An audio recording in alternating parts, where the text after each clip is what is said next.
अस्सलाम वालेकुम नाजरीन, मैं हूं मोहम्मद अब्दुल हकीम। 7H न्यूज में आपका इस्तकबाल है।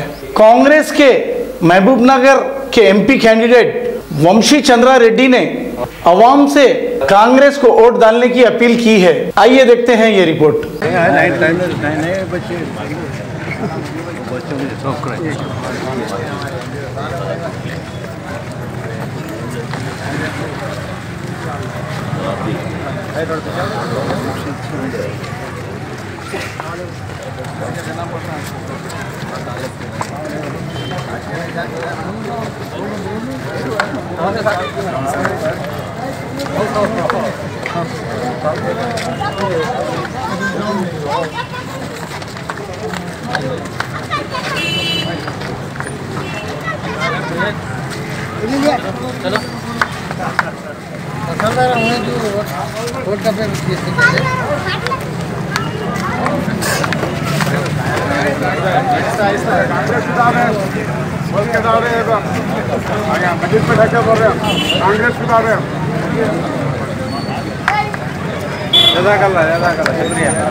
बिल्कुल साहब, हमारी बात गलत नहीं हो सकती।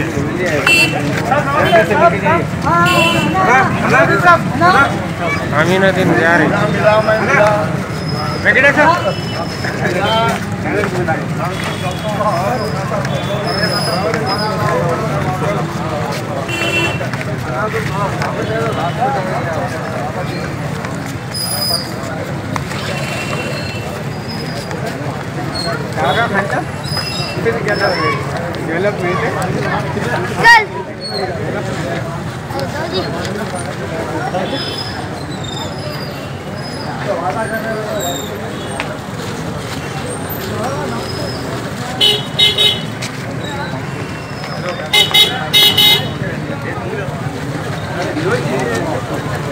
गाजी kidney centre and multi speciality hospital, गुर्दे और बवासीर के इलाज का 40 साल मशहूर हॉस्पिटल, जहां हजारों पेशेंट्स क्योर हो चुके हैं। Doctor Husaini international national award winner और दूसरे डॉक्टर्स और लेडी डॉक्टर्स की जेर खिदमत गुर्दे के तमाम अमराज का मुकम्मल ट्रीटमेंट किया जा रहा है। गुर्दे फेल हो चुके हों, डायलिसिस करवा रहे हों, याद रखिए डायलिसिस कोई इलाज नहीं, इससे 1% भी गुर्दे रिकवर नहीं होते। हाँ, डायलिसिस टेम्पररी रिलीफ दे सकता है, लेकिन हमारे ट्रीटमेंट से गुर्दे फिर से फंक्शन में आ सकते हैं। गुर्दे श्रिंक हो गए हों या सिस्ट हो, गुर्दे की पथरी हो, कैसी भी गुर्दे की तकलीफ हो, या पाइल्स यानी बवासीर, चाहे ब्लीडिंग हो या कोम, बगैर ऑपरेशन मुकम्मल क्योर ट्रीटमेंट का एक ही centre, Ghazi kidney centre, DLRL main road, opposite Vikas high school, Chandrayangutta, Hyderabad. Cell 9966930824 या 9391326261। खबर है शहर की, खबर है गाँव की, खबर है सारी दुनिया की। 7H न्यूज पसंद आए तो लाइक कीजिए, शेयर कीजिए और सब्सक्राइब करना ना भूलें। 7H news.